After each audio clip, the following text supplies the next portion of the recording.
Praise the Lord. आप सभी को जय मसीह की। प्रभु यीशु मसीह में मेरे प्रिय प्रभु के दासों और श्रेष्ठ सेवकों, कलीसिया के लोगों और हर एक विश्वासी जन को मसीह यीशु में प्रेमी सलाम।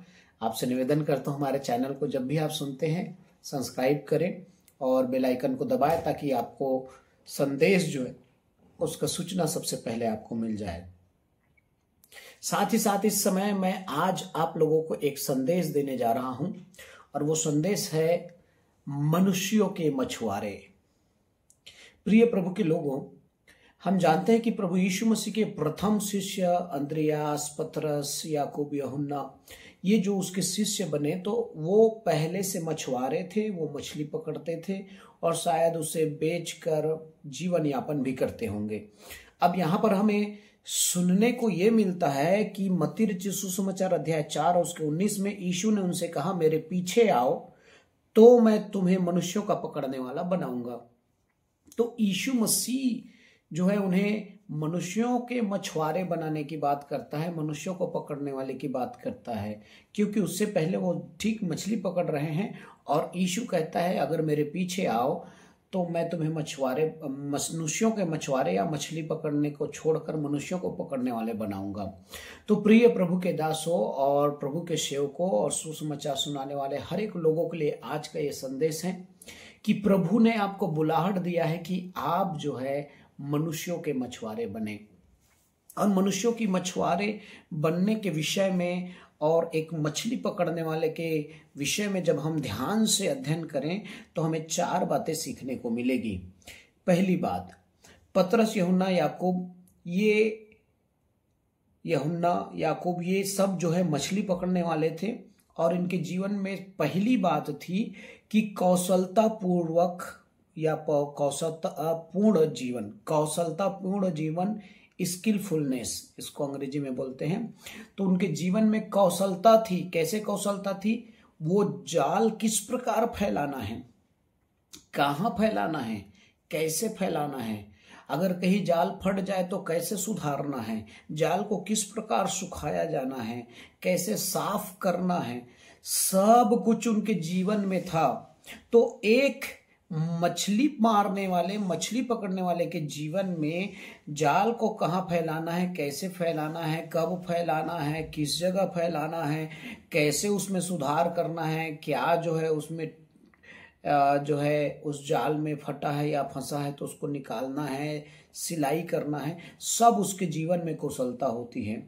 वैसे ही आप और मेरे जीवन में भी कुशलता होना चाहिए, कौशलता होना चाहिए कि हम जो हैं एक कुशल कारीगर के समान, एक कुशल मछुआरे के समान आप और मैं जो हैं एक सुसमाचार सुनाने वाला पास्टर, एक कलीसिया चलाने वाला पास्टर, सुसमाचार सुनाने वाले बहन, लीडर, भाई बहन, आप सभी के जीवन में कौशलता होना बहुत जरूरी है।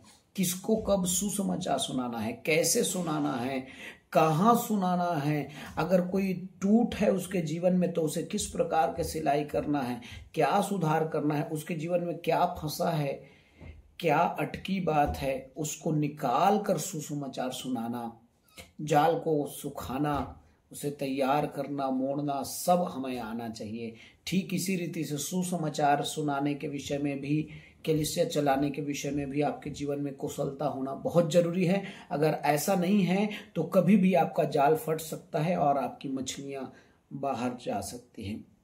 दूसरी बात, मनुष्यों के मछुआरे के विषय में अगर हम देखें तो पतरस, यूहन्ना, याकूब ये जो है मछली पकड़ने वाले हैं, लेकिन विशेष करके जब हम पतरस के जीवन में देखते हैं तो पतरस एक दिन जो है रात भर जाल मारा, लेकिन उसके जीवन में जो है उसे एक भी मछली नहीं मिला, या उस दिन कोई भी मछली नहीं मिला। तो उसके जीवन में धैर्यपूर्ण जीवन है। कैसा जीवन है? धैर्यपूर्ण जीवन होना बहुत जरूरी है। पहली बात कौशलतापूर्ण जीवन होना है, दूसरा धैर्यपूर्ण जीवन। रात भर मछली मारा लेकिन एक भी मछली नहीं पकड़ा। प्रियो, हो सकता है आप अपने गांव में, परिवार में, रिश्तेदारों में, मित्रों में कई लोगों को यीशु मसीह के बारे में बताते होंगे, सुसमाचार सुनाते होंगे, कई अच्छी भली बातों को सिखाते होंगे, लेकिन वो आपकी बात नहीं सुनते होंगे, नहीं मानते होंगे, आपका तिरस्कार करते होंगे, आपका अनादर करते होंगे, आपके कही हुई बातों को छोड़ देते होंगे। लेकिन मैं आपको बताना चाहता हूं, सुसमाचार सुनाने वाले प्रत्येक सेवकों, प्रभु के दास दासियों, आपके जीवन में धैर्यपूर्ण जीवन होना है। आपको धीरज से सुसमाचार सुनाना है। जैसे पतरस रात भर मछली मारता रहा, वो ये नहीं कहा कि अब मछली पकड़ में नहीं आएगा, अब शायद इस नदी में मछली ही नहीं है, ऐसा नहीं बोला उसने, ना ऐसा सोचा। वो जाल डालता रहा, जाल डालता रहा और धीरज पूर्ण वो प्रयास करता रहा। तीसरी बात है कि अति परिश्रमी होना। हम पतरस के बारे में देखें इसी तर्ज में कि वो रात भर मछली मारता रहा बिना रुके। वो कहता है स्वयं प्रभु यीशु मसीह में, रात भर मछली मारी। लूका रचित सुसमाचार अध्याय 5 उसके 5 वचन को आप पढ़िएगा। धैर्यपूर्ण जीवन और अति परिश्रमी जीवन का यहाँ पे हमें शिक्षा मिलती है।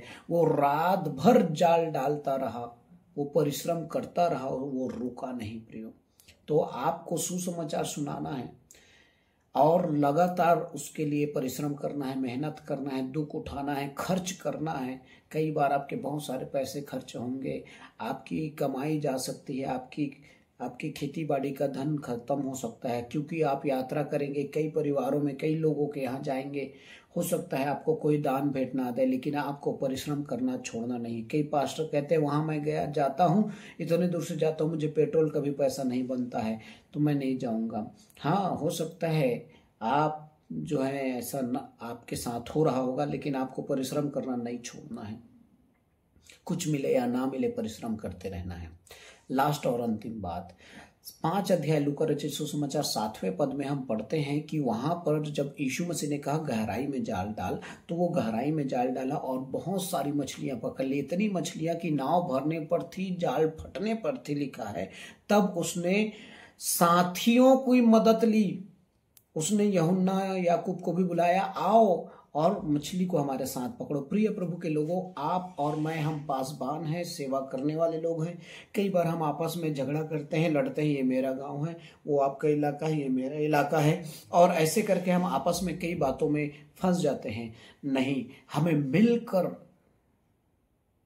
जो है सुसमाचार के काम को करना चाहिए, एकता में होकर सुसमाचार के काम को करना चाहिए, एक दूसरे के हाथ को पकड़ के सुसमाचार सुनाना चाहिए। एक छोटी सी कहानी बोल के खत्म करूंगा। एक नदी में एक छोटा बच्चा डूब गया। किसी ने चिल्लाया, बचाओ बचाओ, बच्चा डूब रहा है। तभी गांव के 15-20 लड़के एक साथ उस तालाब में कूद गए और सब ने बच्चे को ढूंढना चाहा, लेकिन नहीं मिला। अचानक किसी एक व्यक्ति ने कहा, सुनो, हम एक साथ हाथ को पकड़ेंगे और एक साइड से चलते जाएंगे। और इस प्रकार वो जो है एक साथ जब हाथों को हाथ पकड़कर कंधे से कंधे मिलाकर एक साथ तालाब में पानी में हाथ डालकर उन्होंने ढूंढा, तो बच्चा मिल गया, लेकिन देरी हो गया था, बच्चा मर गया था। प्रियो, ऐसा समय आ चुका है कि हमें एक साथ मिलकर सुसमाचार के काम करें, कोई किसी के विरोध में ना बोले और बड़े एकता के साथ प्रभु के काम को करते जाए। मैं विश्वास करता हूं ये 4 बातें आपके जीवन में होना चाहिए अगर मछुआरे बनना चाहते हैं मनुष्यों के। तो पहला, कौशलतापूर्ण जीवन जिसमें सुसमाचार कैसे सुनाना है, कब सुनाना है, किस जगह सुनाना है, ये सारी बातें आपके जीवन में होनी चाहिए। दूसरी बात, धैर्यपूर्ण जीवन, चाहे कितना भी सुनाए, हो सकता है नहीं सुनेंगे, तिरस्कार होगा, नादर होगा, लेकिन आपको धीरज से सुसमाचार सुनाते रहना है। तीसरा, आपको परिश्रम करते रहना है, अति परिश्रमी होना चाहिए, रात भर मछली मारने वाला स्वभाव होना चाहिए। और अंतिम, अपने साथियों के साथ मिलकर सेवा करें। प्रभु आपको बहुत ऐसे आशीष दे। God bless you. जय मसीह की।